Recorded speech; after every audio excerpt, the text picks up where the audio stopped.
being the fastest quarterback you've never seen. I'll be right back. There's no quicker way to get into DFS. Play Super Draft today and see for yourself.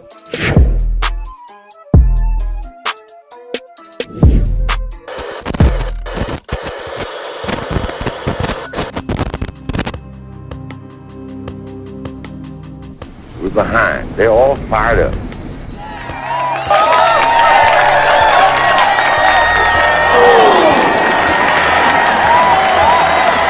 What we got to do? First place, our defense has got to go out there and take the ball.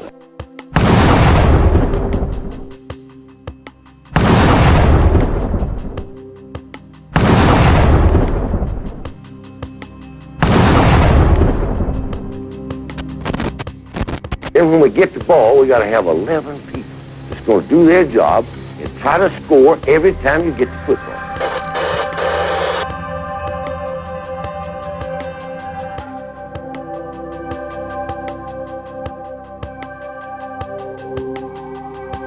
If we do that, we'll be all right.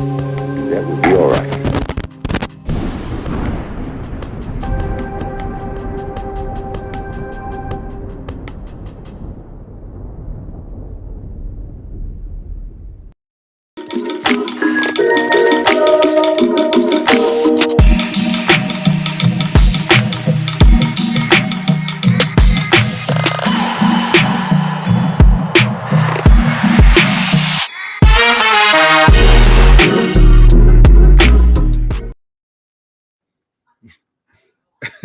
Good morning, CTS-Sports Room. Thank y'all for tuning in this morning.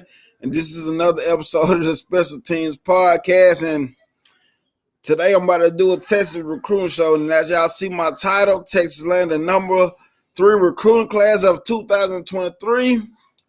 Arch Manning will lead Texas to a Natty. What's y'all thoughts? Brock, I see what you already put. Arch won't do. But you crazy. Reggie, go Dogs. I feel you. Thank you for tuning in this morning, Reggie. So I got guests this morning. My guy Bruce Young, Texas guy. He knows Texas football. He gonna give us some good breakdowns on these recruits that Texas picked up, and I'm about to bring him in. Y'all show him some love, and he's family, so treat him like family. What's going on this morning? Hey, how you doing? I'm doing great. Doing great. So, I had to call you up to do this Texas recruiting show because Texas football, and I feel like Texas did good. They did great with this recruiting class. This is second. What they had number 5 class last season, number 3 this season. I think y'all stacking up some. Y'all headed towards the right direction, I'll say. But I think so. What I want to talk about first before we get into the recruits. Every year since this transfer portal been going crazy. And y'all have like us, like Alabama, y'all have several players in the transfer portal. And the first one I have on my list came from Alabama, Ajayi Ha. What's the deal with this guy? A lot like it came to Alabama. Came with a lot of hype, a little fizzle. He just came and he couldn't get on the field. He got in trouble before the season started. Something to do with a boot on a car or something like that. Just like stupid decisions. Yeah. And he just couldn't stay disciplined. And then he finally got in like around the 7th or 8th game of the season, somewhere in there. Played a couple of games and maybe had 1 or 2 catches. Didn't do much. And kind of seeing like some of the other recruits that are leaving, we have Xavier Worthy. We have young freshmen coming up. And with him doing that stuff, one thing Sark has said that he wants to build a culture, and a culture of, let's say, competitiveness. The same as like at Alabama. Like you mess up, you're not going to play, or if you don't live the right way, you're not going to play. And you're going to be working for your job year in, year out. So, my guy Reggie Warren on screen got Texas getting ready to join the SEC. Before we move on, they are. I'll say that. I don't know how he's saying it. Like if you're just saying they're going to come, because I think they're going to come early. I think I know 2025 is what they're saying, But I think this is the last year. Next year, 2023, will be the last year for them to be in the Big 12 because of that big playoff change coming. I think I think college football wants to get all that settled. Yeah. So I'm asking you this: as of right now, with what y'all recruited last season and this season, how do you think y'all will stack up in the SEC right now? I will do better than A&M.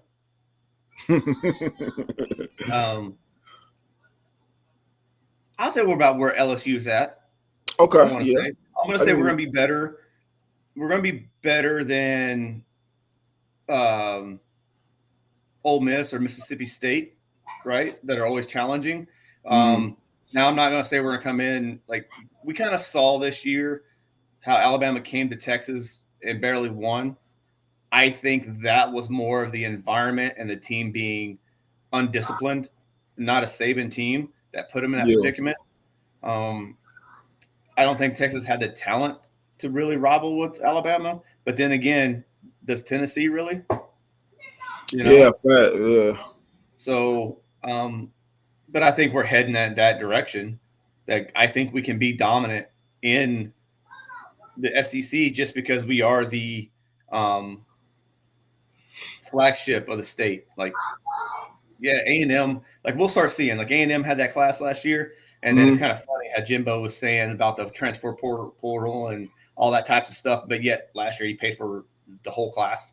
Yep. He might not have done it, but somebody did. And it was so funny about that because a video, like after he did all that going back and forth with Saban, arguing with Saban, a video come out weeks after that with a coach showing the players the facility, the fields, and he be like, look at this. All these people are going to pay y'all lots of money. And that video surfaced because you can't trust the kids now because they record everything. Yep. I mean, at least with Texas, like I know there's somebody playing. I know the big thing, we talked about it last time. Like there's a booster. There's something out there they have called the Pancake Factory. That all the linemen on the Texas roster, I don't know if it's defensive linemen. I think it's all offensive linemen, get paid $50,000 a year. I'm pretty sure it's still there. But at least they're not hiding it. It's out there. It's been talked about.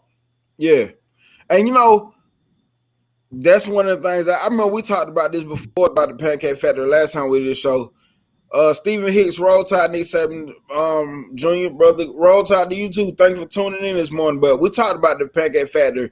And with me being a former offensive line, when I talk about offensive linemen, I am biased. I'm just put it out there, y'all. I'm biased when it comes to that, and I like that. I like the fact that we're gonna make it a point to pay our offensive linemen because in college football, NFL, the trenches is where it matters. You have to build the trenches, and you got to show them the same love and support as you would do skill players. So I like the fact that Texas had a thing called the Pancake Factory. I love that thing. Yep. So, but go ahead. No, go ahead. But moving on the list, I see a dude named Logan Parr. He's an offensive lineman. Did you know? And he hasn't landed anywhere yet. Do you know much about him? Not much. He didn't play much. He's a freshman, so he was one of the guys that kind of came in. But like I said, because I was going back, we were talking about that, right? We have 3 linemen going to the transfer portal. Andre Carrig, Logan Parr, and then the guy that went to Oregon, Aguilar. Yeah. Right. Yeah. They're about 4-star players. And the biggest thing is like I started writing down and kind of get my head around the offensive line. So right now for next year, so when Cole Hudson got hurt in the last game or next to last game, DJ Campbell came in. So Kelvin Banks starts at tackle. He's a 5-star from last year. DJ Campbell was a tackle from last year that's moved into guard because he's just a big mauler. He's a 5-star, but he was on the bench this year. Cole Hudson was a freshman from last year. He enrolled early, and he earned his spot when somebody got hurt. I want to say it was Aguilar. Aguilar got hurt, and he earned that spot as a freshman, and he played the whole year. And he'll play in the bowl game. And then we have Jake Majors, which is a sophomore going to be a junior as a center. So right now, the only position we got to really fill on that offensive line is the tackle Christian Jones. Okay. And then I went through the roster and look again, like, well, what do we have, right? Because like we were talking about earlier, we have 5 offensive linemen coming in this class with what was that guy's name? Kirkland, right? Kirkland, and then the guy Jaden Chapman was a 4-star. But from last year, we still have Malik Agbo, which is a 4-star, Connor Robertson, which was a 3-star, Cameron Williams, which is another 4-star, and Neto Umazulu, which was a 4-star, right? So we have 4 or 5 guys going to be fighting for 2 or 3 spots, because it's all going to be about competition. And that's not even counting the 5 that are coming in. Yeah. So now we're starting to build that the guy that came over, Kyle Flood, that came over from Alabama. Yeah. He's building that. Like, he got his base. He brought in like 12 guys last year. He's building that base, and now he's going to start building competition. Like, okay, these freshmen are coming in. You know what you got to do. And now it's just going to start being a treadmill of guys that's coming up, which is awesome, which we need for the SEC. Yeah. And Kyle Flood, the perfect guy to be putting this offensive line together. Like, y'all are going to start seeing a big difference in the offensive line because, the last past couple years been give or take, but now he's getting the guys that he wants, and Kyle Flood going to make a difference. Bama know y'all Roll Tide. Thank you for tuning in this morning. Stephen Hicks, I think I acknowledged you already at the Roll Tide. Ray Wills, what's up? What's going on, brother? But we just went over the offensive lineman best, and another dude, he's a punter. Isaac Parsons. The guy came from Stanford. Okay, he did. He came from Stanford.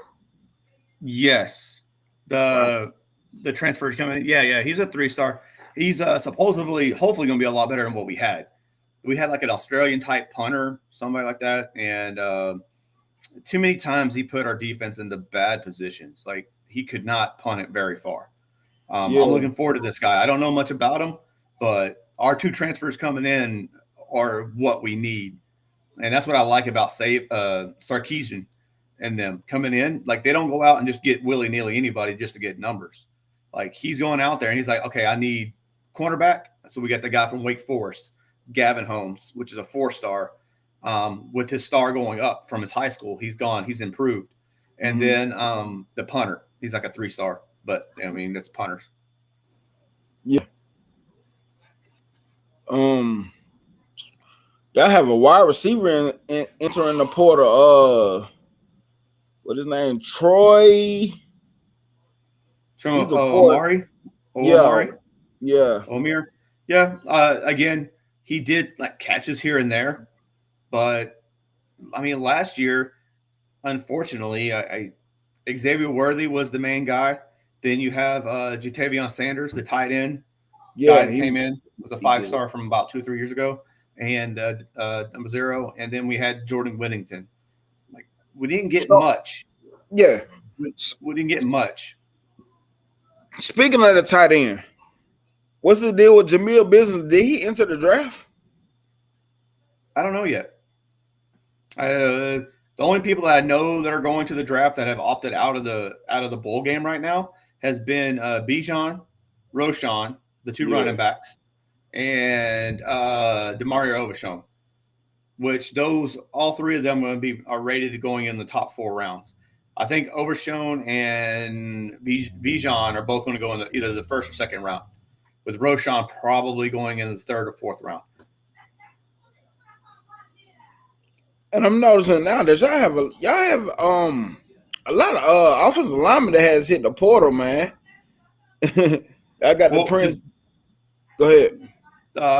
They're seeing that this is, I think, the byproduct of what they want to do. Started last year, going into this year. So, like, Sarkisian came in. He got somewhat of a class that was mostly Tom Herman's class. And then he came in and started to weed out, right? That's why that 5-7 season happened, because he came in with a way, and those players weren't recruited for that way.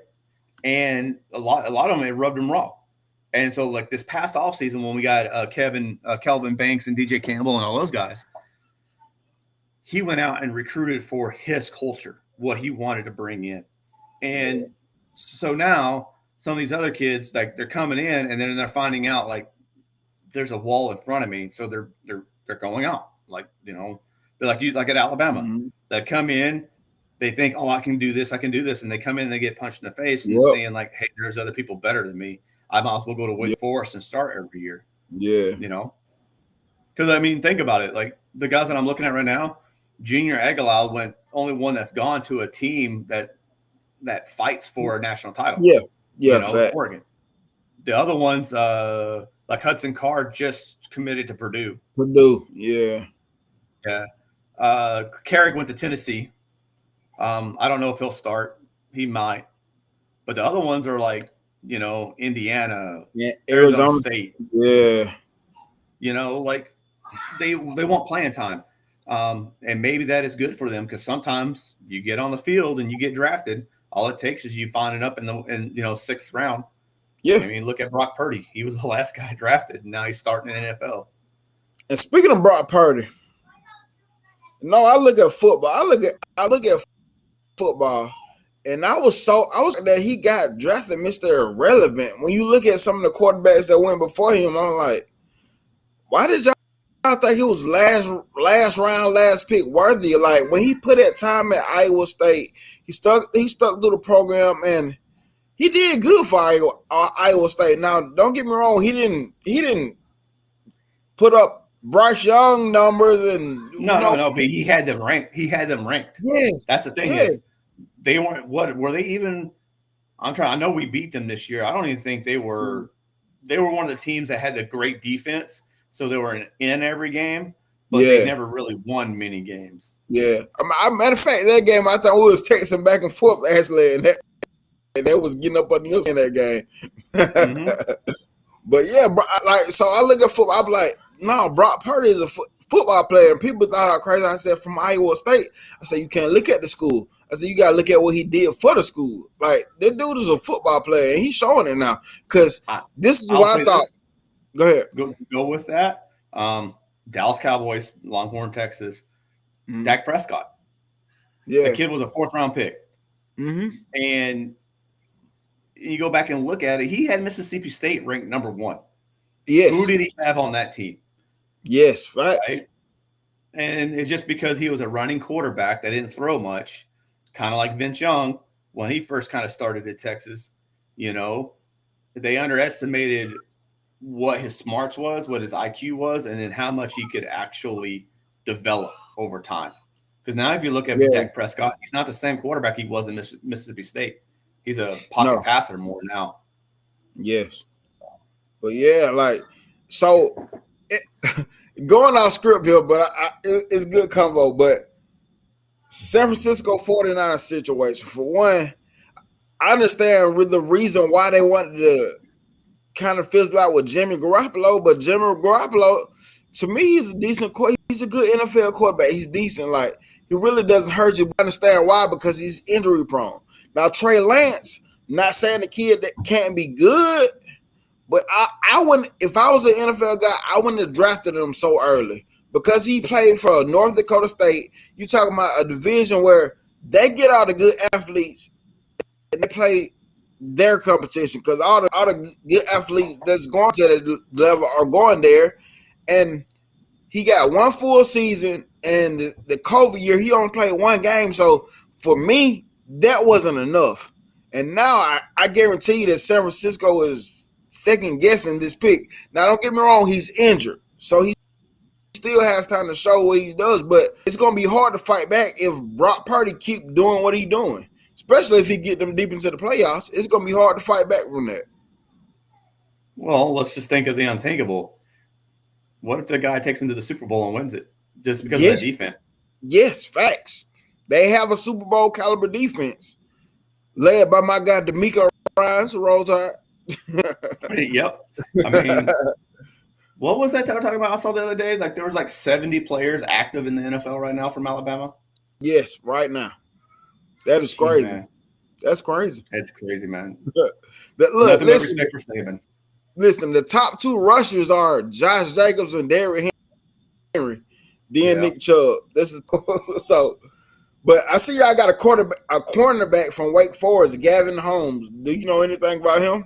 Like, not much. I just know he's gotten better at Wake Forest. yeah. It's something we need. It definitely is. We don't have like our cornerback depth is weak. We do have a couple of freshmen, Gilbo that was there this year. That's where I think you're going to see some starters from this class when we start getting into the actual recruits. The top defensive guy that we just got from Louisiana, Derek Williams, he'll be a safety. I think he can start game one. Then Malik Muhammad was the other cornerback defensive back we got. Yeah, he is good. I think with the Gilbo, Gavin Holmes, and those two, they'll see a lot of playing time in our backfield, I think. Okay. Trying to remember the other guy that was back there, but I think he's a linebacker. They say he's a linebacker, but he plays more like that nickel number 3. On the line. Tucker Dorsey's his name, number 3 for us for the Longhorns. Okay. Yeah, got he plays, but I think he plays like that hybrid. Want to say like the hybrid like nickel linebacker. He does both, kind of like J-Ron Curse out of the Cowboys. Yeah. I got a safety and an edge guy. Jetty Corfy and DJ Harris Jr. Yeah. I mean, because you can look like Prince Deborah, JD Coffee, like they came in with stars. DJ Harris Jr. Like they came in, but it's just for some reason or another they can't get on the field. Like Coffee was one guy that he played on the field a lot. I didn't see much of DJ Harris, but they're going out because they see the young talent coming in. Like already, I know off the top of ours, we have the Akana, Tasuli Akana coming in. He's an edge from Hawaii. He's a 4-star, 5-star. He was way up there on the defense. And then I know you're talking about from Hawaii, but he played in Utah.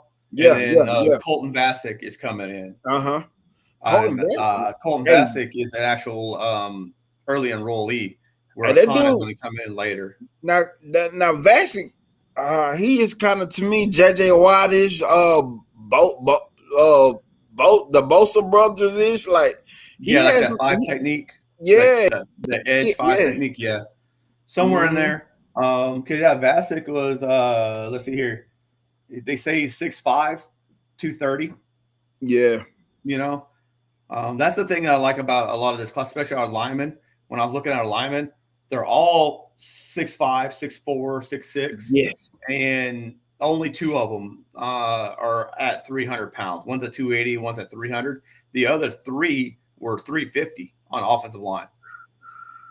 6'6". So like they're just adding beef. Like they want to be maulers. That's like they want. I'm telling you, Sarkisian is building like Alabama, where he's going to get that run game going, and he's going to run that pass off of it, and then he's going to have speed, kind of like Devontae Smith, Jalen Waddle. He's getting speed in too to run that type of stuff. Like if you sit and watch them, that's what they're trying to do. Yeah, but if you go back to Sarkisian coaching here, he has always had 1,000-yard rusher. So that's what he's trying to do, build that O-line up so he can continue to keep the 1,000-yard rusher, so he can continue to have big plays on the outside. If you get that rushing gang on, you got Xavier, wherever, some of these new guys that coming in that they're burners and they high. But some of these guys high point the ball very well. So we'll talk about later. I think he's a 5'11" guy, but Ryan Niblett is coming up. Yep. But he's a burner. Like he is a burner, but he's one of those slight build type players. So,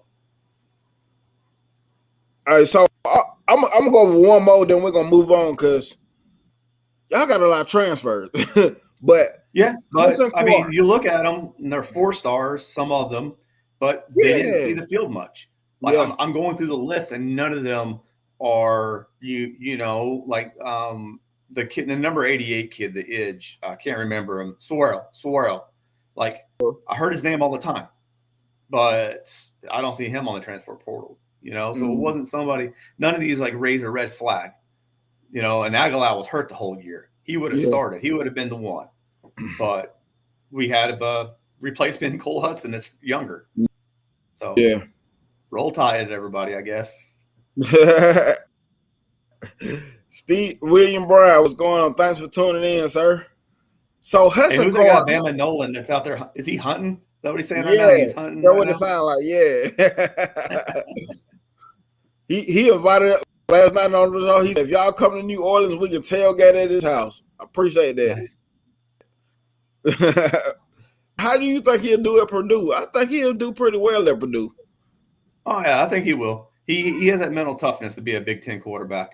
Yeah, but then again, it's just going to be he's not going to be Drew Brees or anything like that. Nah, he's just going to get them. They'll be 7-6, or 7-5, whatever they are, and he'll be all right. He's not going to be Cameron Rising, the guy from Utah, because he was a Longhorn quarterback.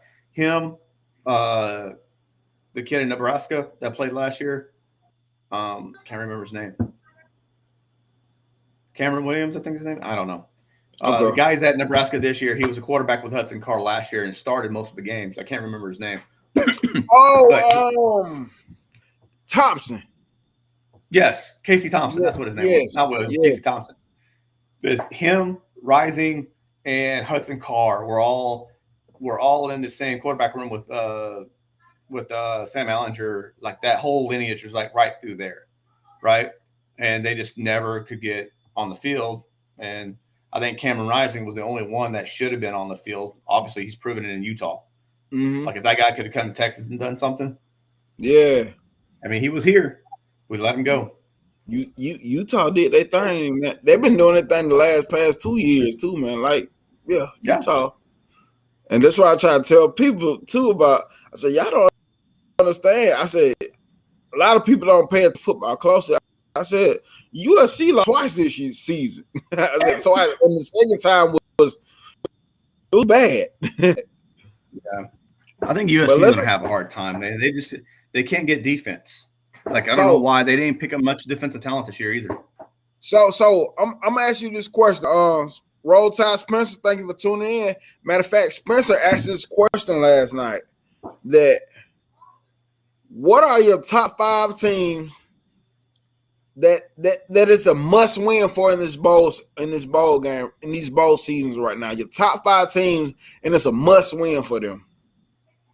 Well, I'm gonna go off the obvious. I think Texas needs this win more than Washington. Okay, they do, just for the building process. Yeah, the more for the building process, just for the new, like I'm starting to like the bowl games are starting to change, right? Because like right now we're gonna have Ewers, right? We're gonna have 2 new running backs playing.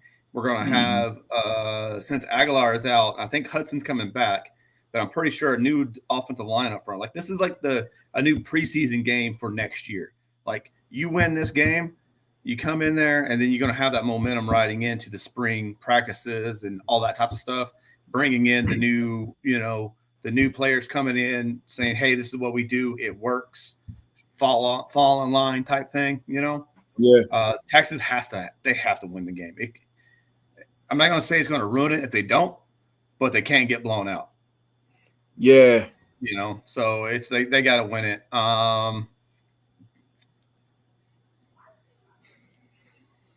Michigan, they have to win against TCU.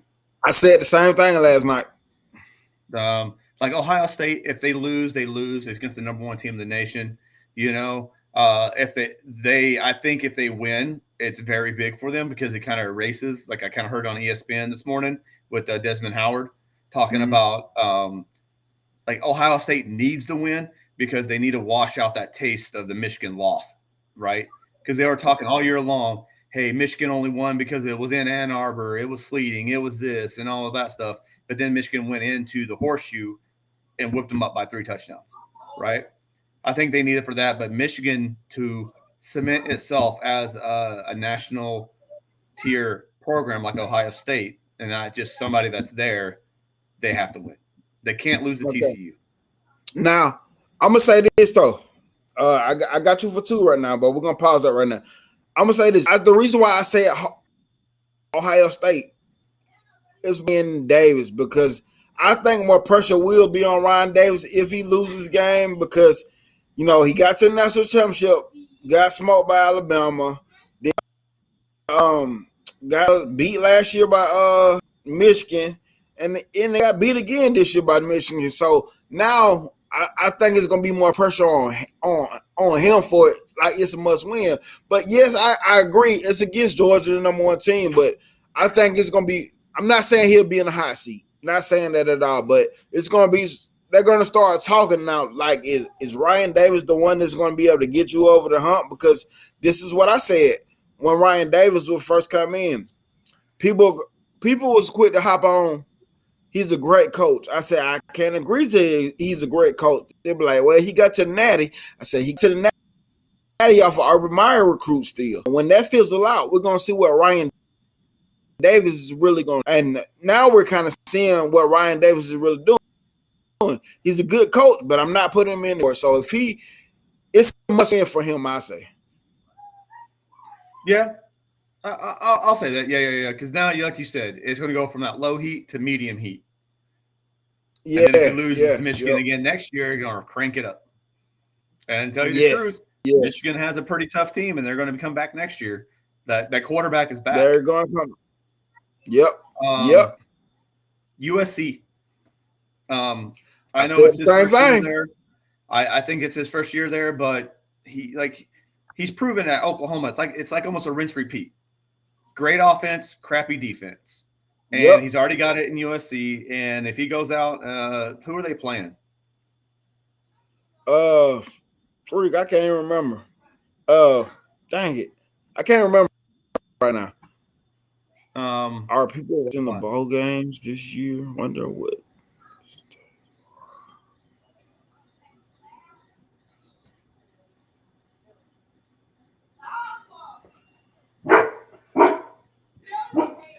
Hey, how I'm watching the bowl games this year. I've been watching them. Yeah, definitely watching some bowl games this year. Yeah. Like, man, I'm a football head. Hey, how I love football, man. I've been watching Buffalo. I've been watching all these Memphis and Middle Tennessee. I've been watching all these games. Tulane. So, yeah, definitely. Ooh. Think about it. It's the Cotton Bowl. So you lose to a FCS team because I'm sorry, like Tulane. What is Tulane known for? What did you talk about Tulane? What are they known for? That offense is good. Exactly. They run a high speed offense. So if they get, let's say they lose by 3 points in a blowout. Not in a blowout. I mean in a running back and forth score. Yeah. Think about it. They have an offense that can stick with anybody. Defense, the same with them. It's just like there. So that was 3. The other one I saw up here wasn't Alabama at all. Clemson. I said Clemson. They get the Klubik, the freshman, but if they get blown out, I said the same thing. They're losing their grip on the ACC. They're losing it. Yep. And if Florida State ever gets their act together, they're the one school that can actually – because North Carolina is trying. Like, they try, but they just can't get the recruits in there. I don't know. After that, it's tough because, I mean, bowl games are just becoming preparing for next year lately, except for if you make it into the playoffs. That's one thing that playoffs have done to this college football. Yeah. I feel is that it's just turned into you make the playoffs or you're preparing for next year. Because too many, the transfer portal, it's almost like a perfect storm. The transfer portal, the playoffs, right? Like the playoffs are the only thing that stops and kids opting out of the bowl games, which I'm not mad at Bijan Robinson, Roshan Johnson, or Demario Overshone. We've seen too many Garrison Hurst type things happen to where they get hurt. Like, it's their money. Like, why me as a fan going to be mad at them trying to set up their future. And so I got to go back on some of the stuff you said. First, I'm gonna start off. The reason why I said Lincoln Riley last night, because not for USC's sake, it's for Lincoln Riley's sake, because yes, he's one of those guys. Like I said, same thing I said about Ryan Day is people say great coach, but he's a good coach. Can't say great. And is he going to get you over the hump? That is the question now. Can he get you over the hump? And he has time. I mean, because yes. So he's only got one more year in the Pac-12. Mm-hmm. They are good. Like UCLA just got cleared to go to the Big Ten, and they're supposed to be doing it the 2024 season. So he's only got one more year, and he got beat twice by Utah, and you still have Oregon, and UCLA is building itself. So now he's going to go and take that recipe to the Big Ten, where defense matters also. And it's going to be cold. Like, you're going to be from Southern California going up to Michigan or Ohio State when it's 30 degrees. Mm-hmm. You're going to be trying to pass that ball. And I said Clemson too. Again, not for Clemson's sake, but for Dabo Swinney's sake, because he said if he lose, you kind of losing the grip on the ACC. You lost the South Carolina, like you done have some losses now, like, so what are you doing, Dabo? But another point, but right after that, I forgot what it was. I had something to say on that too. I forgot what it was, what you said right after Clemson. Oh, okay. What I was saying Alabama. And the reason you were saying about Bijan Robinson and them opting out, you're not mad because it's a former football player, Alabama, football linebacker Marvin Constant. He was a big time linebacker at Alabama, and he hurt himself. He hurt himself during the SEC championship, his knee. But at the time, Alabama had doctors and all that. Like, he really was this close from NFL. He would have been a first rounder, but. He's talking about bowl games in particular, but it was an SEC game for him. But so he had bad surgery. Alabama had bad doctors, and Alabama ended up telling him, like, now you're on your own. You got to pay for all this on your own. And his mom had to work 2 jobs, had all these medical bills, and he like, I don't blame players for opting out this close to the NFL for real, like, because this one game can really, really hurt their career. You look at him as a future first rounder, didn't even get picked up as an undrafted free agent because of his injury. So it made me look at this a whole lot different. A whole different. All you had to do is get in the NFL and he would get paid to get hurt. Yep. Hey, everybody, if y'all on this channel right now, please go subscribe to Rags and Fitness. Please go subscribe to his channel. He has great content. And actually, he's going to be on my show tomorrow. So please go subscribe to his show right now. Please do that. But yeah, so I look at opt-out, like, at first as a selfish fan that just wants my team to be in. And I started looking, after I heard that, I looked at the difference. And I did a recruiting show with my auntie. Actually, we was talking about recruiting from a mother's perspective. We was going over all types of stuff, like the stuff that they tell you, false promises, like basically talking about the dark side, some of the good sides of recruiting. And she was like, she's like, she understands opt-outs and transporter different too, because it's like this, like, okay, these kids get, far as NIL, she's saying that she feels like they need to get paid, because what if they get hurt? Then what? There's nothing left for them, and they're going to be left alone by themselves dealing with all this situation. While you were trying to be there for your team doing certain things, your team is not going to be there when you're going through all this extra stuff, So, it made me look at it different now. It made me look at it very different. But let's go back to this recruiting. Yep. We get off tangents. Yeah. There's a question down there I'm going to save till later about Alabama. I want to at the end. Spencer with the OC. I'm looking forward to that. Okay. I want to see what you have to say about that. Because he's still there. He ain't fired yet. But hey, I've been hearing some stuff. I can't release what I heard because the dude that told me usually be spot on with this stuff, and he said he got it from a reliable source, and he told me not to say nothing. He told me not to say nothing about it. So yeah, I give you my thoughts. We'll wait till the end. We'll get through the recording stuff because I saw that question by Spencer down there, and I'm kind of interested about that too because that's all it's holding y'all back is play calling. Y'all have talent. Yeah. So y'all signed 23 people. Sign letter of 23 people. Signed a letter of intent. The number one dude in this class is Arch Manning. Yep. What are your thoughts on Arch Manning? Hope. Because guess what? Whenever I've been with, I guess we're like one of the only schools that can say this, or fans. When Vince Young came on, he was also, I think, the very first person to ever get a perfect rating on there. But he was a running quarterback.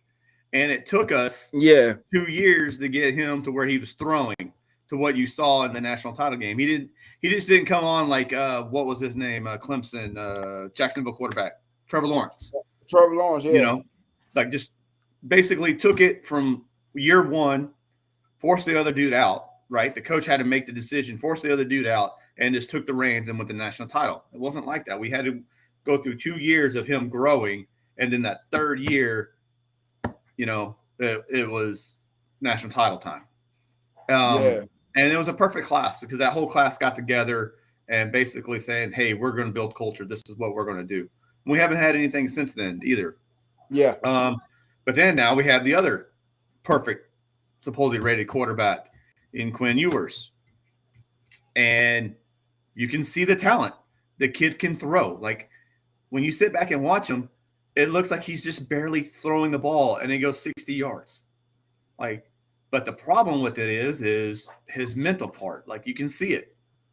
He doesn't make right reads. He throws a ball. He doesn't have that touch. Like he can't. Like when he's going deep, he either overthrows it. He either overthrows it or he doesn't have that touch to get that lower. He throws it too hard. Hopefully he grows. That's another big part of the bowl game. Just more snaps for him to prepare him for next year. With Arch Manning, you're hoping that he comes in with more of that mental part with some of that talent. I will say with the rankings, I don't like a lot of people say just because of his name. I believe people out there, especially with 247 and a lot of these ranking things, they get paid. They don't get paid because of it's Manning's name. They get paid because they have a scout to do. So I believe he's coming in with the talent. I haven't seen any of his high school games, but I know he's been winning a lot there. So hope. I hope. So this is my thoughts on Arch Manning. And how you the test guy, and I gotta be honest with you. I see a lot of arm talent. A lot of accuracy with them, but I question the level of competition he played on. When I look at his film a lot, it looks like he's playing against smaller kids. But I will say this: Peyton Manning played at the same high school, so his talent can't what the things he does well can translate to college football. But I'm curious to see how it's going to work out. I want to know was he overhyped because of the Manning's name, or is he really the real deal? I just have questions about him. Okay. I will take the overhype for Manning's thing if he was, say here, a 5-star with a 98 rating or a 4-star, right? Yeah. And then you can say, maybe he got up to 4-star because of his name. Like these people are not going to give out a perfect rating of 99999 all the way across the board. Yeah. Just for his name. Like he's got to be showing something, right? Yeah. He doesn't have to be the number 1 rated recruit as a Manning and be, he could be in the top 25 and still get that, type stuff. So he's got something there. I believe that. How, like you said, how will it translate? We've had talent come through here, and it just never really translates sometimes. the biggest thing with Tom Herman. I'm not gonna say Charlie Strong so much just because he wasn't here long enough. He only got 3 years. And Mac Brown, like they bring in talent, but they never grow. It's just it's not like Saban where he brings in talent and they grow and compete and do all that stuff. So we'll definitely wait and see. I got a lot more. I just got to see him on the field before I can fully believe like he's going to do. Yeah, something. exactly. Yeah. But he has. When you look at him, he's like I said, arm strength. See, all that is there, and he is going with the right coach, Sarkisian. He's going to the right person. Bring the best out of him. I will say that. Yes. And the good thing is we have Quinn Ewers for next year. So it doesn't have to be a rush thing. Yeah, but Sarkisian's already said it, and this is that culture he's bringing. He's like, I don't have a starting quarterback for next year. It's not a foregone conclusion that Arch Manning is going to redshirt next year. Yeah, he has said that, and so either he's the backup. But the cool thing about it is we have Quinn Ewers, but then we also have Malik Murphy, which is a 4-star quarterback out of last year out of California. As a backup, he got hurt in his playoff season before last year, and he's been rehabbing this whole year with Sarkisian. So he was another 4-star quarterback that was coming to the class before Ewers flipped in the transfer portal at the last minute. Mm-hmm. So we're gonna be pretty stout we're gonna have talent in a quarterback position. Yeah. So the next guy on the list, Anthony Hill. What I seen from this dude, this dude is a grown man. He's one of the people that I wanted in Alabama class, but he showed early on in the process that he wasn't coming to Alabama. But he's somebody that we probably could have possibly started being on flip watch or something because he is advertised. He's somebody that I feel that can come in and start pushing to be a player from day one. Not necessarily a starter, but I feel. Yeah. Oh no. He will. So like I said, Arch Manning is like 9999. His is 9900. Like he's right there. We flipped him from Oklahoma. He wasn't recruited. He wasn't committed to us until like the last 2 or 3 weeks. Did y'all flip from Oklahoma or Texas A&M? Maybe I thought it was Texas A&M. Maybe A&M. Maybe. So we flipped somebody from Oklahoma too. Go back. Y'all did. I want to say it was him, but we flipped somebody from Oklahoma also, which is awesome. Love it. But yeah, no, he will see the field. He's an early enrollee. So like the first 2 players we're already talking about, like the top 2 guys in the class are early enrollees. Arch Manning and Anthony Hill will both be there in January. I want to say something I didn't know. Maybe I need to do more research on it. But my understanding, these kids could be at practice already for the bowl games. It's highly possible because we already got some of the people in our recruiting class. We got Justin Hayes, Caleb Downs. We got a lot of quarterbacks. So they haven't taken classes yet. They're enrolling for January, but because the school is out, they can be they can be practicing already. Yes, which is already throwing the ball, already learning the defense, like before spring games. So yeah. I like you said, and it also going to help too because what should have been the Big 12 Defensive Player of the Year, he got robbed. Jalen Ford, he still hasn't made a decision yet if he's going to go in the draft or not. He's a junior this year, so he'll be a senior next year. We got a question about Rising Fitness. Will Texas, when Texas join the SEC, would they be on the East or the West? I think that matters. I don't know, but I don't. There's not going to be an East or West. There's not. They did that. One thing I've heard doing a pod system with like 4 teams. So it's going to be Texas, Oklahoma, A&M, and I want to say Arkansas in a pod. Then some different ways. I got you. Because if they go in the West, because Oklahoma and Texas has to go in the West. So then at that point, you're shoving Alabama and was it Mississippi Auburn? State? Oh, somebody. Auburn to the east. Okay, yeah. You know, and then so another thing I've heard is that they have like a rivalry set up. Like there is no divisions, and it's a rivalry setup where you play people, but the 3 teams you play every year. So Texas would be Oklahoma, Texas A&M, and Arkansas, and Alabama's would be I want to say LSU, Auburn, and one other team as rivalries that you play every year. So there's been some different things I kind of heard fluttered around out in Sportsverse. Yeah. I just don't think they've made a decision yet because they don't know when they're going to come. Or if they made the decision, they haven't let anybody know. So next guy on the list, Cedric Baxter Jr. from Florida. That guy is the real deal. He has the breakaway speed. I will say this. I think he will be a better running back at Texas than Bijan Robinson. Now, I didn't say he was a better running back than Bijan Robinson. Yeah, Bijan Robinson's like Barry Sanders, right? I want to say like this, like anybody on here that might have been around sports in the 90s. I think Barry Sanders, Bijan Robinson is like Barry Sanders with the Detroit Lions, and Cedric Baxter, when he comes in, is going to be Emmitt Smith with the Cowboys. Just because Bijan the last 3 years has had to deal with a crappy O-line and run for his life and, juke back and forth. And, only to this year, his best year, and he didn't play all the time. He was sharing carries with Roschon, and he still got over 1,000, 1,200 yards. He was up there. But he was always fighting for his life. And that was even more last 2 years before that. Now, with Cedric Baxter coming in with an O-line that's getting mature and young and with 4 or 5 stars on it, I think he's going to have a lot more holes. And he's that did. Yeah. I understood exactly what you were saying.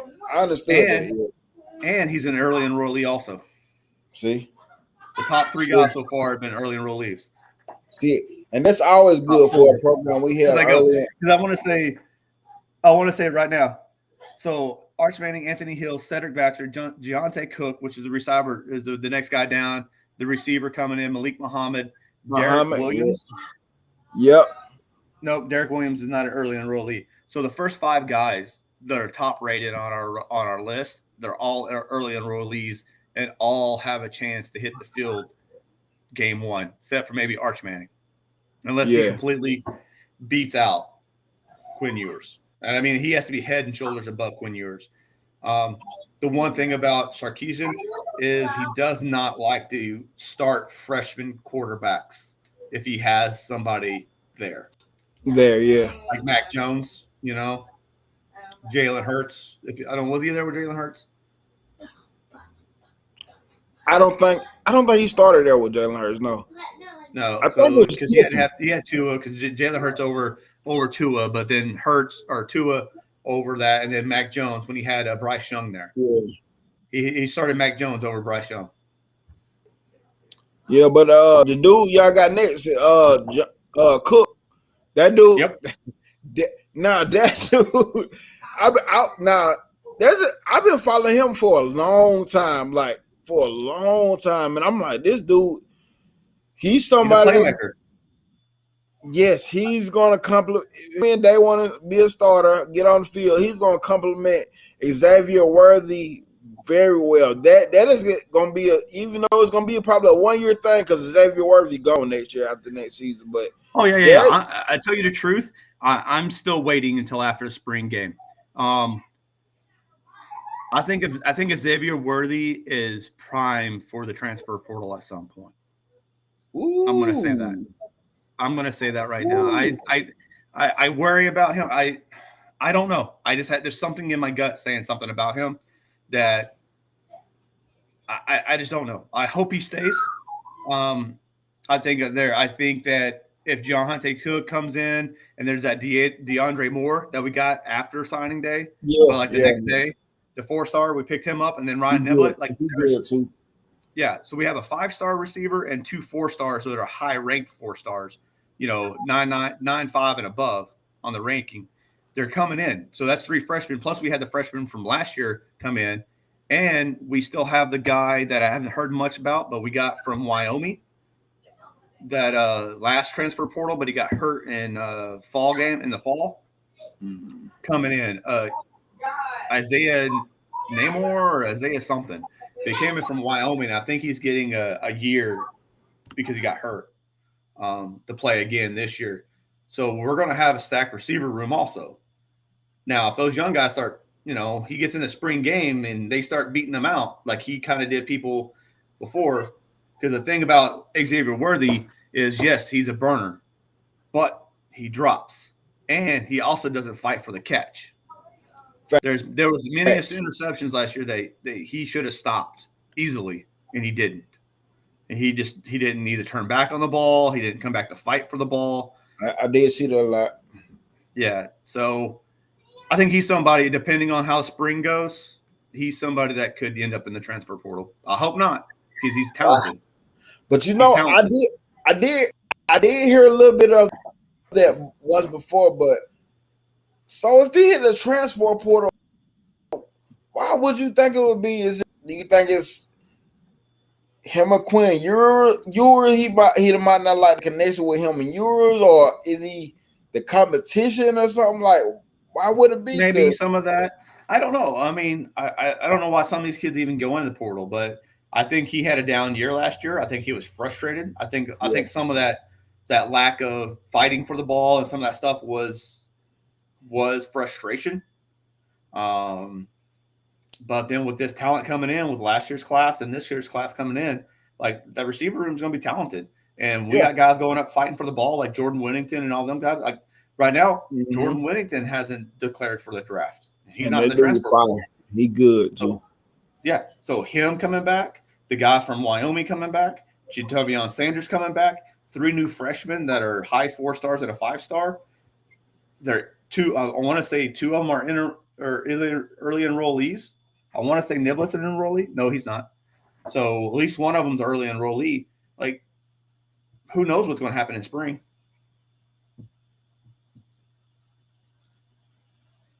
But yeah, man.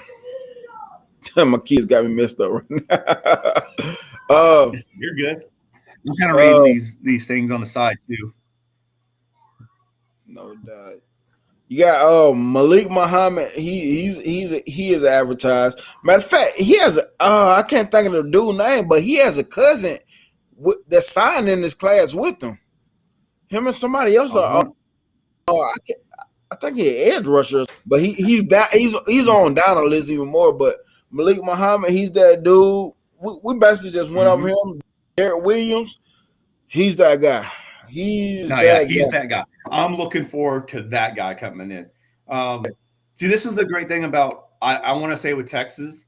Why I think yes, since 2009 in that national title game with Alabama, that pretty much saw the two teams, right? Here's Texas, here's Alabama. Y'all came in, we had that national title game, and then everything's kind of gone like this. Yeah. Right? Well, with Sarkisian here and looking at the breakdown of the class, like he is recruiting Texas. He has 13 recruits from Texas. That's a lot of high stars. But then we went into Louisiana and got their best offensive player and defensive player, which is Arch Manning and Derek Williams. And then we went into Florida and got the best running back. All right. So now you're looking at Sarkisian's proven that he can recruit Louisiana, Florida, and Texas. Next thing it'd be Georgia. Like we don't have anybody from Georgia, which is kind of expected. We don't have anybody from Alabama. The other 2 hotbeds in the Southeast. Yeah. That's why I'm saying, the last 10 to 13 years, we don't have that track record, and that's understandable. I'm kind of having to do with that with the Cowboys also. But the trends are there. Like he's recruiting in the Southeast. He's bringing people from California, Hawaii, New Jersey. He's becoming a national recruit. He can recruit. And that's why I say we'll be fine in the SEC. Are we going to win it every year like Alabama? I don't think anybody's going to be like that. The only thing close right now is Georgia, and they're only on a 2-year run right now. Alabama's done it for 12 years.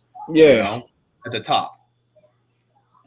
So I think we'll be right there with them. I think it's going to become a Georgia, Alabama, Texas, the three big states in the Southeast. We got the dude Ryan Niblett. I was looking at his stuff this morning. I'm gonna just say this, and I didn't put this title just for anything. This class, something can happen with this class, with the talent that y'all got. Like, really, it's something that really can happen. Under Sarkisian keep doing what he doing. Kyle Flood keep building this O-line the way he doing, and they keep bringing in talent like they are bringing in at the wide receiver position. This can be a special class, and that's why I say Arch Manning can get this class to a natty. Yep. So you're talking about that. I'm going to talk about this class. Ryan Niblett was the guy I was telling you about earlier. The Spree. Yes. He's going to be the guy that take the top off the defense when he's there. I think he's going to take him a year or two. But the first 11 players on here, right, going down to Darion Gullett, all 4 stars, but they're 9.4 and higher. Ryan Gullett is like 9.45. So that's round that up to 9.5. All right. Going all the way up, it's an edge, receiver, safety, cornerback, wide receiver, running back, linebacker, quarterback, all prime skill positions.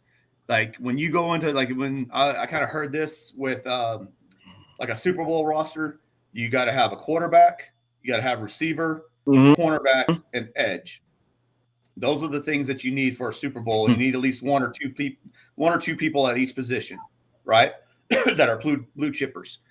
So last year they went out and got like 12 linemen, and we kind of talked about that earlier with the transfer deal, right? So looking at our linemen next year projected, Kelvin Banks, the 5-star, DJ Campbell, a 5-star, both freshmen, both will be sophomores next year. Jake Majors, which was a sophomore this year at center, will be a junior next year. Cole Hudson was a freshman, he started this whole year. He will be a sophomore. And then whoever will be a freshman, sophomore next year will be at that other tackle position. Last year, they built their offensive line. This year, they went out and made sure it was all skilled players. And like you're saying, going to the Natty, like now we're going to have the next 2 to 3 years to grow that talent. Some of it's going to be on the field right away. And so now they're blending the top 5 and top 3 class together. And they're just not picking people. They're doing it with a design. Him and Sarkisian with and Kyle. The strategy, yes. Yeah, with the strategy to it. And so, and tell you the truth, when you look at it, the hardest part to get players on year one is the offensive and defensive line. Skill players can come in and play right away. You're seeing it in the NFL. You're seeing it in college. They can come in, play right away. The offensive line. So that's why I believe last year they went and they was a good class for linemen, and they went in and attacked it. And now they're just going to start doing their maintenance. 5 guys every year they try to bring in. It's just because I see why you put that up there. Yeah, like for real, yeah. It's true. Like I tell people, when you do videos, it's just not me like, let's do it. It's a recruiting video.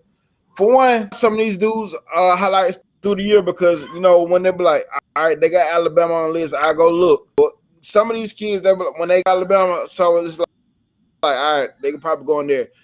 Now, what you got to do is sit there and watch all these kids tell that. These kids are athletes. I've been doing that the last probably 2. I did supposed to do the show. I did it the day before. I did it some last night, and I finished this morning. I said, these dudes are good. These dudes are good. And Niblett, you bring other wide receiver, DeAndre Moore Jr. This dude is so special. He is special. I think he was committed somewhere at one point, but he comes from St. John Bosco. So therefore, on y'all level, because I like players that come from Matter Day, IMG Academy. I like those type of players because they're playing the highest competition. Most of the kids that play against are going D1 somewhere. So one of the players that can come in and easily. Mm-hmm. Nibbler's he's probably gonna be a special teams guy the first year. He's gonna be a punt returner, kick returner, Yes. I believe. Starting off, he might not be starting receiver stuff. You might see him every once in a while, maybe do some like end around stuff like that. Yes. But he's gonna be on the field in some capacity. Yeah. So this next guy y'all got is the dude, can't pronounce his name for nothing. The dude that he played at Utah. Akana. Yeah, exactly. I just go with Akana. Yeah, he was another big flip at the end of the day. What was he committed to at first? He was I don't think he was not coming. I think he was the guy from Oklahoma. So I think you're right. Anthony Hill came from A&M. Yeah. Akana was going to go to Oklahoma. His sister plays volleyball. They just won the national title. So his sister plays at Texas on the volleyball team. So I don't know if that had anything to do with his recruitment, but he came in. Yeah, he was the big edge that's talking about, like the big three, because you're going to have him, the Vasic that came out of Austin Westlake, and Darion Gullette. Yes. Those guys. All of them are 6'2", 6'5", 6'4", all 220 with speed. And it's just, they're edge guys. Yeah. And this dude coming off the edge, he's violent, man. I seen his tape, man. That dude, he gets to the football. And we just went over Colton's basketball. Like I said, I think he has JJ Wattish and the Bosa brothers. I think he has that type of skill set with that basket dude. That dude he for real. When I see him, I like technique. I like his moves. Dude is good. He gonna be something special. He's gonna be key to that defense when he gets developed or whatever. He's gonna be a big piece to it. Yep. And it's another thing, because then, like you said, as we keep going down, the Jaden Chapman, he's an interior lineman. He might have a chance to play. Sadir Mitchell, that's the guy we flipped. I can't remember where we flipped him from, but we flipped him. Sadir Mitchell, the defensive lineman, 6'5", 335. Yes, that dude is good. He's good, man.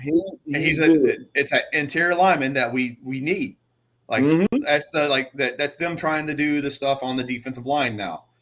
Like we worked offensive line last year. Now we're bringing in these guys, adding to the depth that we already have there.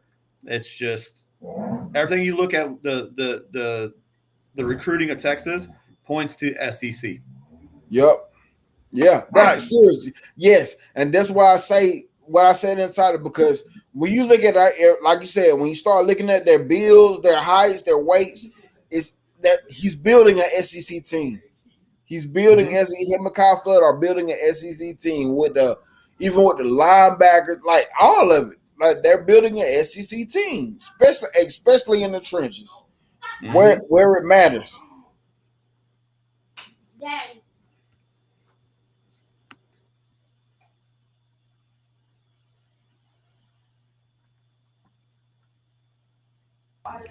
Okay, so the next guy, he a linebacker.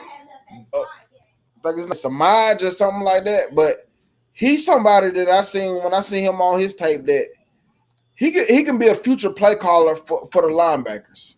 That's just my opinion. I think he can be a play caller in the future. Samaj Biro? Yeah. So what's your thoughts on him? Yeah. I want to say he was supposed to be an inside linebacker. And that's somebody that we definitely Jalen Ford, man, he just showed the importance of that. Like, because Texas defense made a big jump this year. And the reason they did is because of Jalen Ford. Like, being that inside guy, being the guy in the middle, he had a couple of big picks that turn games around. We need that middle guy. We haven't had it in so long. And just somebody to ride, and that guy, I can see him being that. You're right. Yeah, that dude, he was nice. Very impressed with him. Some of these kids, I'll be like, dang, you this good and you that far down on the list, but you know they do it. But like you said, like with this one, so we're the only one behind Alabama with 5 stars, right? So Alabama had like 6, we had 4, something like that, or they had 5 and we had 4. But like Georgia's number 2, you had 6 or 7. 7, okay. We got one. But like Georgia has a lot of 4 stars. So when you start going down their roster, you know, you're going to have some great players that are 4 stars that are sitting down at like 15 on their deal. Mm-hmm. Texas is starting to build that too. Because the next guy down after him, the guy from Kahuku, I was stationed out in Kahuku with the Army in '97. Kahuku is like Central in Alabama.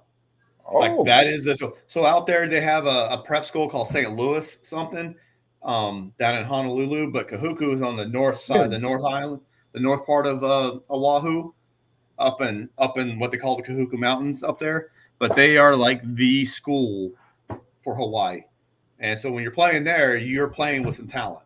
Yeah. So and they know how to hit and they know how to do some things like that. I think he's going to be a good one too. Liafo. Yeah. I know you told me. Yeah, but that's like that's the background of that school. That school. This was also 20 years ago when I was out there, but that was the school. Yeah. If you played football, you played at that school. And you mentioned St. Louis out there. I think Tua played at St. Louis. I believe he played. I want to say he did. Yeah. He did. We talked about this one offensive line, the Trevor Gooseby dude. Yeah. So now we're starting to get to part of the roster where this is where there have been like Peyton Curtin comes in because these are a lot of the 3-star guys coming in. Yeah. But this is where our depth is they're starting to build that depth. Yeah, now. Yes. We're seeing it. Yes. Because when you start looking at it, it's offensive tackle, edge, offensive tackle, running back.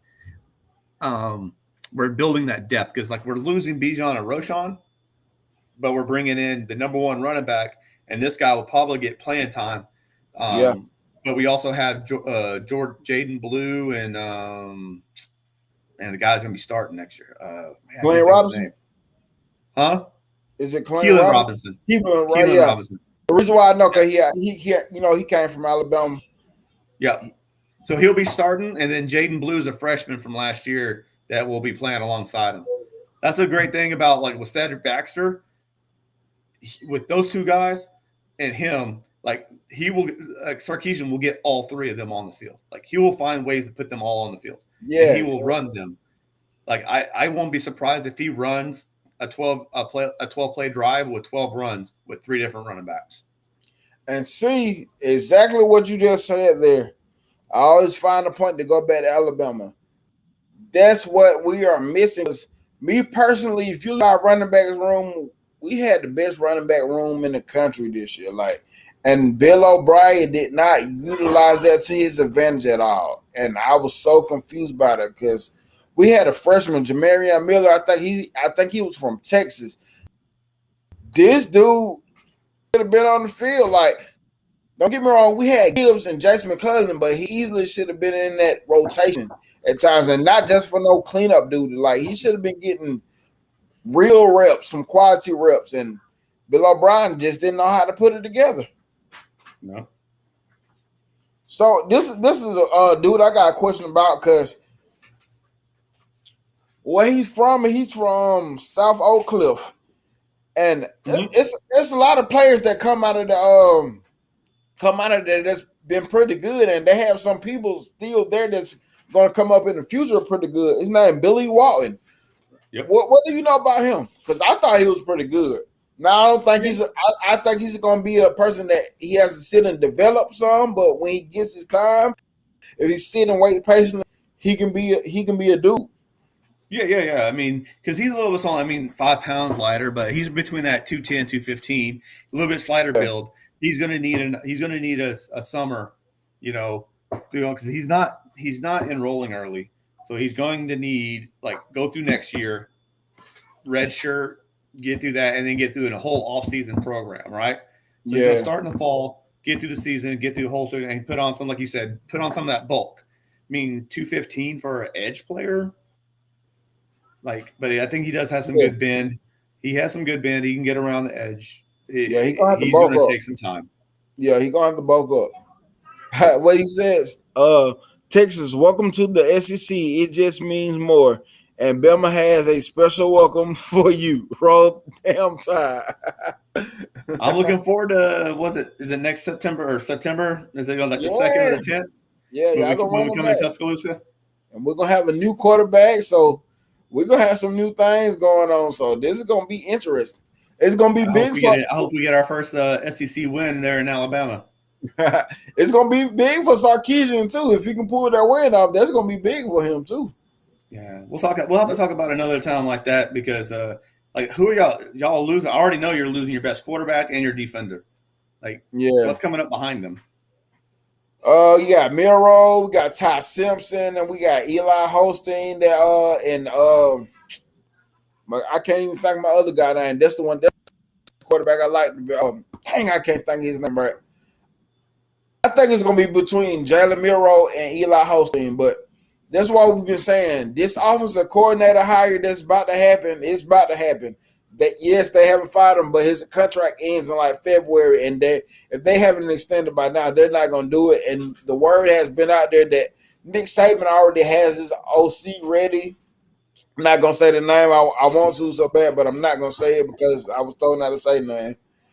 But so this is going to be – go ahead. I'll ask this then. Is it going to be in the line of Lane Kiffin? Because I think we're pretty much done, the recruiting kind of done. Is it going to be in the line of Lane Kiffin and Sarkisian? Not in my opinion, but I think he's a good quarterback whisperer, though. So that's what I'm thinking about it. Is this because they get the running game going, but then they have a pass game to go with it? And I don't think Bill O'Brien can do that. He proved that in Texas or the Texans, and then Penn State. Okay, I'm gonna say this. He works well with quarterbacks very well, and he will use his running backs and tight ends to open up the wide open play. Are you losing your tight end? I think we are losing Cameron too, but we just picked up CJ Dupree from Maryland, the best tight end in the transfer portal. We just picked him up yesterday, so. Okay, well, what about Tufo? Your other tight end, the guy who's always making catches that just end up pissing me off all the time. Cameron Latu. Cameron Latu? Yeah, I think he's gone. Okay, but Latu. Yeah. Yeah, but we just picked him up. He pissed me off too, and probably not the way he pissed you off. No, every time I turn around, that dude was like a security blanket for Bryce Young. All Bryce Young had to do was throw it down his way. He caught it. Shit, you dropped a lot of them this year. He made me mad as hell. But yeah, he usually secure with the hands though. He good. I'm saying this, but dude is good. Yes, I do trust him. I'm gonna say that. But yes, right. So we got some special coming in. I think Bama know you said Joe Brady. Oh, I wish it was. I wish it would. That would be nice.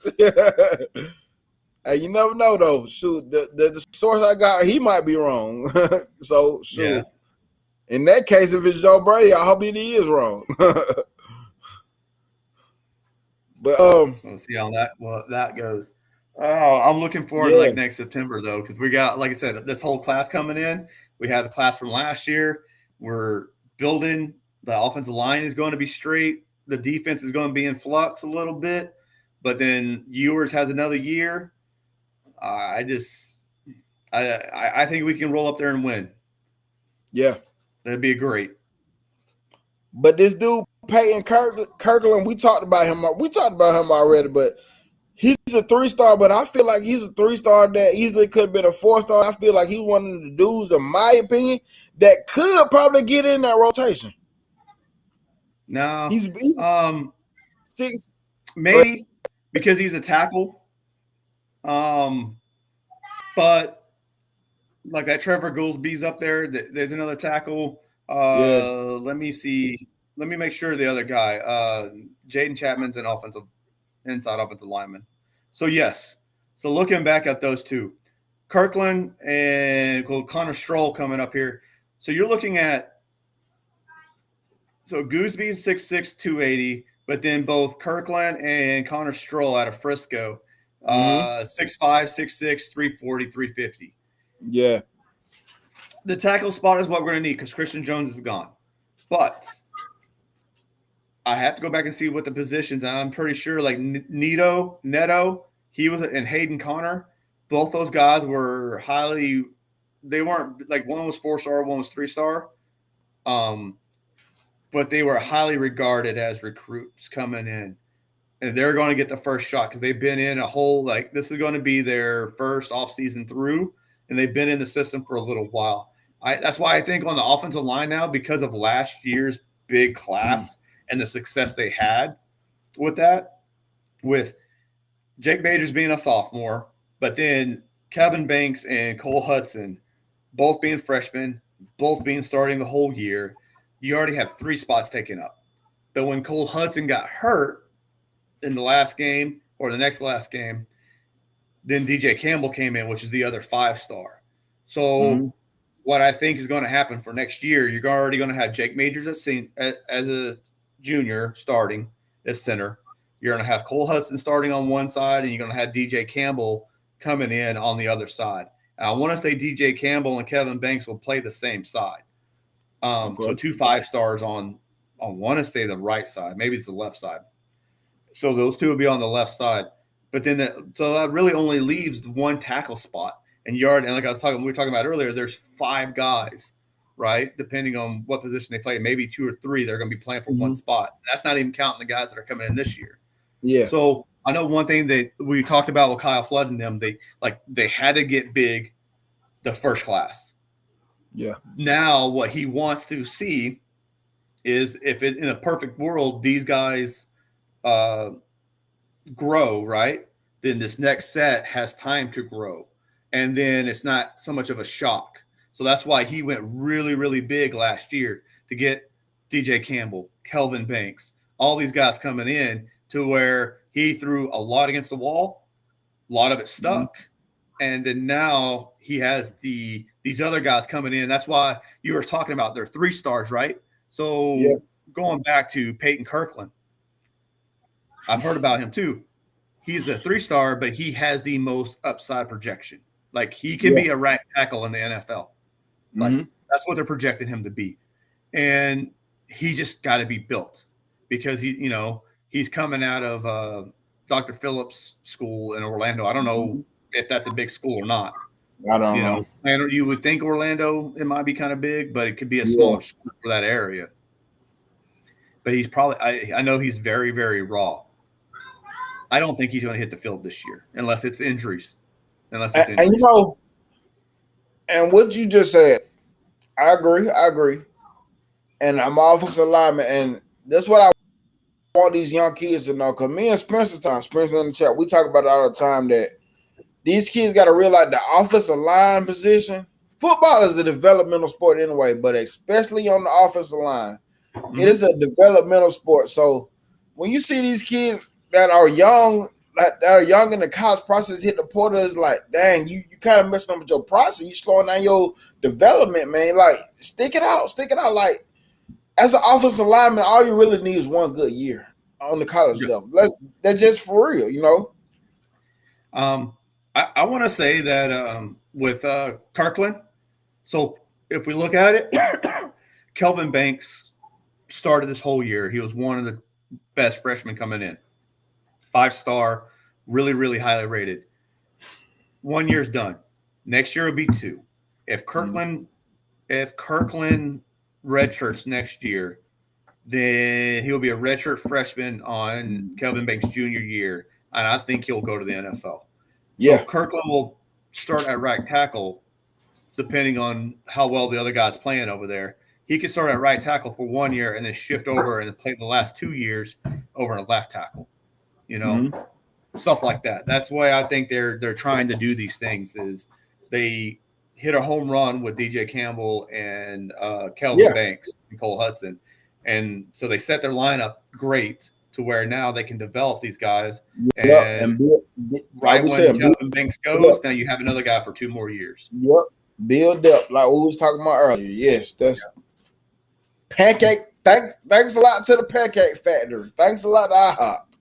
I know I need to do some more research to see if that's still there, but I'm pretty sure it is. So yeah, like that's the perfect plan because I even said it about Alabama. I said, well, I said this is when I said it. When we ended up flipping Caden Proctor back to Alabama, but he ended up coming to Iowa. And I was saying then, I said, well, if it was me giving out NIL money, I'll be favoring these big time O linemen because Miami had got a big time O lineman, Samson Okafor. He was a big time guy that on. When I seen all them dudes, I said, I'll pay them dudes. Them the dudes I will pay. Like NIL or whatever, I'll pay them. Them the dudes that I'll pay if I'm trying to build an O line. Yeah, and I want to say it because, like we all know, everybody wants the flashiness. They all want the flashiness. They all want that. So your quarterbacks, your running backs, receivers, they're going to get the money. Like somebody, the car dealership that some alum is next to Austin will pay them their money. Like somebody or Bijan, right? So Dijon Mustard. That is like funny. Dijon Mustard. Like he got his money from them, right? That is funny. So the linemen don't get their money because they're just not marketable. Yeah. So Texas is, I think, hitting the iron early with that Pancake Factory. Because I mean, $50,000. That's what some people make in a year. That's nice. Yes, that's nice. I know. I think for me, like me becoming a master's degree for special education in Alabama, it's $49,000 a year. I think. Oh yeah, congrats! I heard you got a new job too. Congratulations on that too. All right, thank you. Yeah, but I mean, just looking at that, like just kind of comparing, money to money. Like a kid in college is getting $50,000 a year to pancake people. It doesn't have a master's degree yet. That's nice. Look, you're getting that $50,000 now. On that TV money.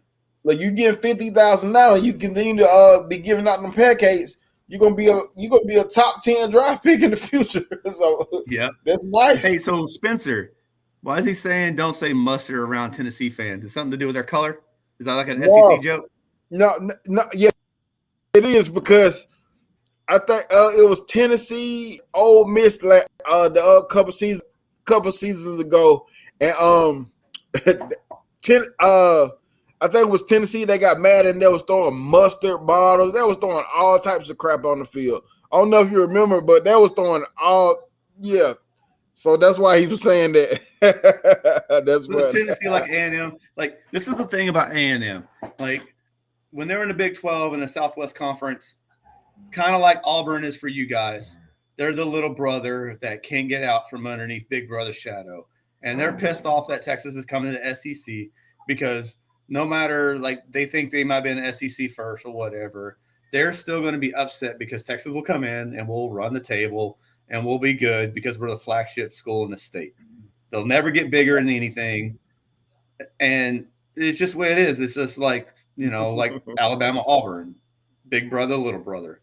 They're the ag school. They're the ag school for the state. And they'll never be nothing more. Yeah, so they get uptight about a lot of things.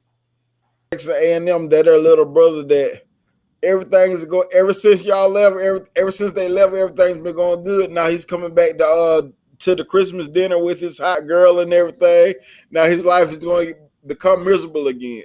Oh yeah, that's himself. That's the biggest thing too. Like A&M, they had the number 1 class last year, but what did they do this year? Aren't they like 15th? I think so. Yeah, they down there. They're not top 10. Yes. Yeah, that's not going to be able to succeed in the SEC. Nope. Like Texas right now, we had one good year last year. We're having a great year this year. Like that's why I'm saying the bowl game is important because we win that, then we build momentum. We still have the February signing day to add more to this class, and then it sets up for next year, which then hopefully piles a third one because we need at least 5 classes. I want to say that. Yeah, 3 to 5 classes of back-to-back, top 5, top 7 at least, of classes to stay big in the SEC because, like the guy says, there's just so much talent in the SEC. Yep. If you don't want to be Mississippi State or Ole Miss, you've got to put top 5 classes together. So this running back that y'all got, Trey Windsor, 3-star from DeSoto, Texas. What do you know about DeSoto, Texas? Period. I know you're a Texas guy, so I don't know. DeSoto, I'm trying to remember exactly where it was at because I kind of heard of it before. Such a big state. DeSoto, I can't remember. I've heard of it, been there. Okay.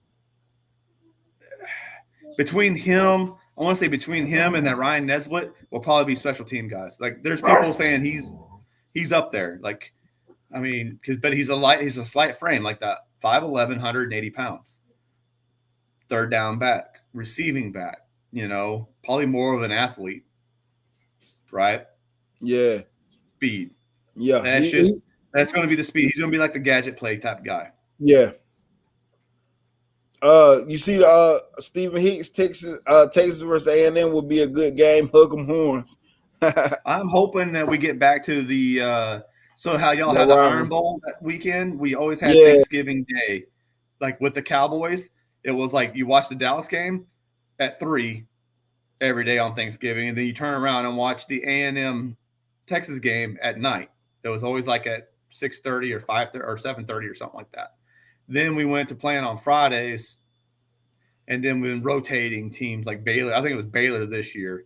I'm hoping we get that back. I hope that comes back to being the Thanksgiving like rivalry game. It was always awesome. This what I was talking to one of my West Virginia guys, and they was talking about how they played Pitt this year again, and it was the first time in a long time. And we were saying that we both agreed that I don't care what goes on in college football, but you have to keep these rivalries going because they're legendary. So you can't just because somebody else goes to the you got to keep that. Texas A&M and Texas should have never stopped. Pitt versus West Virginia should have never stopped. Like some of these, that you can't stop these things because it's history, man. Because you before the Big 12 started in 95, 96, Oklahoma was in the Big 8, and Texas ran the Southwest Conference. Well, was in the Southwest Conference, but they always had the rivalry game, and it was always on the October 10th, 11th, like the second week in October, to line up with the state fair. So you had the Red River rivalry. Oklahoma come down from the Big 8, Texas from the Southwest Conference. And you would have that non-conference game every year along with the state fair. And then you would have our other rivalry game, which was in conference with A&M around Thanksgiving. Hopefully with Oklahoma going with this, that will help out. We'll keep that one. So we'll those are the 2 dates we'll always have every year, hopefully, is October 10th and 11th time frame for the state fair. And then Thanksgiving Day, which is the same week as rivalry week. So Auburn, Alabama game, it will be that same week. We'll just be on Friday or Thursday or Friday instead of Saturday. Oh, that makes good football. That makes a week full of good football. So two of the guys I'm curious about that I really don't. I watched film on them, but I really don't remember them because this morning I got this far, but this is why I stopped at the 2 tight ends. What do you know about these 2 tight ends, Spencer Shannon and Will Randall? What do you know about those guys? Not much. I haven't looked at them much. I think the biggest guy, because Will Randall is the guy coming with Archie Manning, so like a security blanket type thing, I think. Gotcha. Will Randall, because he did play with Arch Manning. Then the other guy coming from California, but he's like a 6'7", 240-pound tight end. I don't know much about him. He's coming out of California. But he came from Mater Dei though, so that can be that statue of a player like we was talking about earlier. Those type of guys. Mm-hmm. So Spencer got a question on the screen. Said, what regulations would you put on NIL, if any? See, that's what I was trying to mark that down because he goes, what happens when the word gets out that the promised money stops coming? I don't know. It's almost like a Pandora's box. Like, we already opened it. Like, what are we going to do? I don't know. I haven't really thought of it much because, tell you the truth, I think the players should get it. when you're making billions of dollars on players' backs, and the best possibility before was that they just hope they got out of the game not hurt, Yeah. so that way their draft, and that's for the what is it, 10% only get drafted. It's only 200 and something players out of all of, maybe it's less than like 1%, so a lot of these players need money, and college football is making billions of dollars off of them. I don't know if I would. Yeah, I got now, you. I'll okay. Let me rephrase that. Uh-huh. The regulations will have to do more with colleges, because I think, even though I don't believe what Jimbo Fisher said, but the other guy from UT San Antonio, right?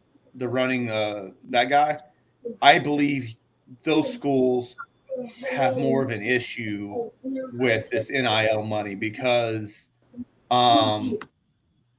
they're getting players poached off of there. Like they're trying to win seasons and stay as a coach, and somebody like out of UTSA, right? He's winning. He's staying there actually right now. But like they're trying to win to get into D1 level, like at Purdue or something like that, right? But now we're letting big colleges, he gets a player that's good for 1 or 2 years, and then all of a sudden they're on the cusp of doing something, and then a D1 college comes in and just snags all the talent. Yeah. There's something is got to be, I don't know how you do it. I don't know the mechanics of it, but I think there's something inherently bad about a college come across. I want to say the thing that hasn't been brought up more is that the receiver that went to USC when Lincoln Riley went, Addison out of Pitt. Jordan Addison, yes. Yeah, like he made a lateral move. Maybe he didn't because it's USC, more media, but that's like the only thing. He was a starting receiver. He was still in the media, and he still had hype, and he was still going to be in the draft in the first or second round. But he went from Pitt to USC, and it really didn't work out for him. Yeah. Except for the money he got. Yeah, I didn't like that much neither. Talking about welcome to the SEC. Texas 8-4 record get you that or worse. Now you're in a real conference. I mean, I kind of contradicted myself because I said bowl games are just becoming more for like pre-planning for next year. But Big 12 has the best bowl record playing across conference the last 4 or 5 years. SEC has one of the worst ones. But then again, I mean, I always get that argument whenever Texas beat Georgia, Texas beat other players in the bowl games. It's always like, oh, we lost SEC championship game. That was our real game. But you still lost the game. Yeah. All that crap be bogus to me. Yeah, I mean, yeah. And we're looking at Texas at 8-4, but you got to understand they're still in the development stage, and that's why my title is what it is. They are putting out a good blueprint right now. So you talking about Texas, a developing Texas right now, like, you know what I'm saying? So I'm one of those dudes. Records doesn't always explain to me what a team is. To me, it doesn't always explain what a team is to me. Yeah, I think Texas needs to hit the playoffs next year while they're in the Big 12 still. Because I will say this, I'll say a real conference. Big 12 is a real conference. Those players play. K-State is always good.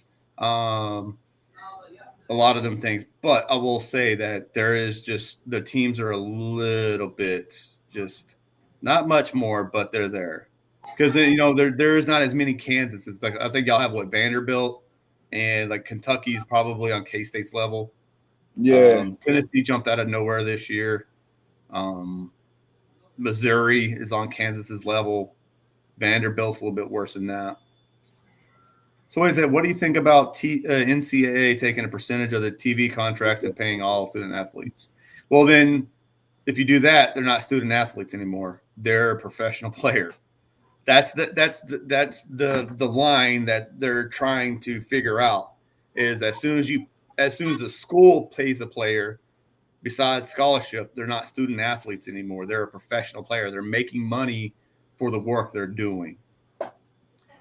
It won't become student athletes anymore. It becomes professional. And so now you're setting up a minor league, which is what I think they're trying to do with the Power Five and separating from the NCAA. What are your thoughts on that? Power Five trying to separate from. What are your thoughts on that? I think they need to. They have to. The dynamics of college football has changed. It is. I think what Spencer is trying to say. I think part of that is good. If he said just drop the student athletes anymore, then they just become athletes. They just become professional athletes. But much like Major League Baseball, minor leagues, paid better. But, they're making billions of dollars off these guys. I think they should get a part of that money. But if you're paying them, now they're professional athletes. They're not student athletes anymore. And that's where people are having problem with that vocabulary. And the old way of doing things is having trouble letting go of that and opening their mind up to all possibilities. And I'm just throwing stuff out there. Like, so the colleges start, like you said, take the percentage and start paying the players. So if we start doing that, like you said, it becomes more like a minor league then. So how much does education really matters at that point if we start doing that, It means a lot. Because what did we say about a little bit earlier? Only 1%, 2%, 3% make it to the NFL. Cool. So it's still a very major thing to do. And then there's too many people that are not like Garrison Hurst that rip their knee up and make it in the NFL. Or the other one, Frank Gore, right? Frank Gore made it, right? Frank Gore made it, but those two are the ones that ripped up their knees. Yeah, I see what you're saying. Yeah, I got what you're saying. I think the other one was Willie McGinnis. Kind of funny that I think they're all weren't they all Miami running backs? Yeah. Yep. Yep. But there's only a few players like that rip up their knees and make it. Like the other guy that did it but hasn't done it to the level they did was the Cowboys had the linebacker Swipe himself. What is that guy's name? Jalen Smith. Okay. Gotcha. Out of Notre Dame, right? Yeah, ripped his knee up in a playoff game, which nobody's going to like Max Duggan right now, right? He's going to go to the NFL, but he's playing in a playoff game. Yeah. So he probably would have opted out as a quarterback. But players like that get into this playoff system and then hurt themselves and don't get paid for it. Like they need to get paid. They need to be something. So Jeff Stapleton said, the NIL should pay a student a regulated amount. Do you think there should be a stipulation on like how much they get paid?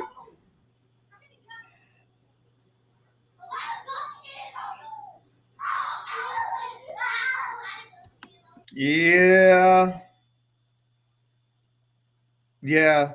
Just because they're not there long enough. So like Prescott or Aaron Rodgers, right? Yeah. They're the reason why the Packers are making so much money. Luka Doncic with the Mavericks. They're the reason why they're getting 100% stadiums filled because of the players. Alabama is filling their stadiums because they're Alabama. Texas is filling 110 plus because, 110,000 plus because they're Texas. Like that's always going to happen. So I can see how he says a regulated amount. Even though Quinn Ewers is why they might be winning a national title or Bijan Robinson, right? Yeah. That stadium's going to fill up year after year after year after year. Yeah, regardless, because it's different. It's about the entity. That's why I don't really – people complain about the state schools and the coaches making $10 million a year. Well, Alabama wouldn't be Alabama without Nick Saban. Clemson definitely was not Clemson without Dabo Swinney. They were like Vanderbilt for a while. They were horrible. Or they were like, what was maybe next year under who was the coach that was there before Dabo? I know it would be decent. Tommy Bowden. Was it Tommy Bowden? Tommy Bowden, yeah, the Bowden kid. But they would be decent, but then they would lose a game or two. So they were always around like top 15, maybe 20. Tommy Bowden was on one of our one of our shows, not our shows, but we have a show on this channel with former Alabama wide receiver McAdale, and he was on there a couple of weeks ago. Tommy Bowden was. So, well, Mr. Bryant up there, William Bryant, it says if you receive NIL money, how about instead of paying it back, the scholarship is now based off of the NIL money coming in, right? So if we go, well, okay, wait a minute. He's probably not saying a regulated amount. The NIL money. I don't agree with that because the NIL money is made off of their name, image, and likeness. Just because Quinn Ewers might get $1 million doesn't mean he shouldn't deserve his scholarship because he's the reason why they're doing whatever. Bryce Young's the same way, right? How many commercials I've seen Bryce Young in? Yeah. Right? I don't think they should have to cover the cost of their college. Yeah. The only reason why Alabama's in the playoff or playing for SEC titles every year is because Bryce Young is there, right? So why would you want your best player to pay back the money? Facts. I got you. Hey, man, we've been on 2 hours now, man. A minute and 40. I know, last time was an hour and a half. Yeah. See, this time I was trying to get more people to talk to because I know that's one of the things is we're trying to interact with more players. I like that. Some of these conversations are great. That's a lot of good talking. Like I said, hey, like I told you so. Listen, anytime you got something to say about football, Texas, for anything, let me know. If you want to get on the show and talk about it, we can do it, man. We can do it. Just let me know. Like, because that's why I like doing this, because we started off with recruiting, like even in the beginning part, we were just a transfer part, but it led so many other cases. Though I love the talk, man. Oh yeah, I love sports, man. I can switch between basketball, hockey, mostly homer stuff because I'm from Dallas, Fort Worth. So grew up in that area, but I'm living in Alabama now. Bought a house out here. I'm going to be getting a job in Alabama. But I'm definitely going to be putting my Texas flag up in my Alabama state and see what happens. Oh, fact. Got to represent. Looking forward to coming to the SEC. At least I get more Texas games on TV. Part of the SEC channel. Facts. Yep. Spencer said, you are always welcome here. Facts. But, man, we about to run. What he said? Stephen Hicks. Thank you, Spencer. Thank you, Stephen. Yeah. Looking forward to it. Yes. Hey, man, if y'all still in, I see 12 in the chat, man. Y'all hit that like button for real, man. This was an awesome show. I wanted to cover the top 3 recruiting classes. That's why this was important to me. That's why I told you that morning I still want to do the show because I wanted to cover the top 3 recruiting classes. That been Alabama, Georgia, and Texas so far. So this was going to be SEC talent. Yes. Y'all about to be the SEC, man.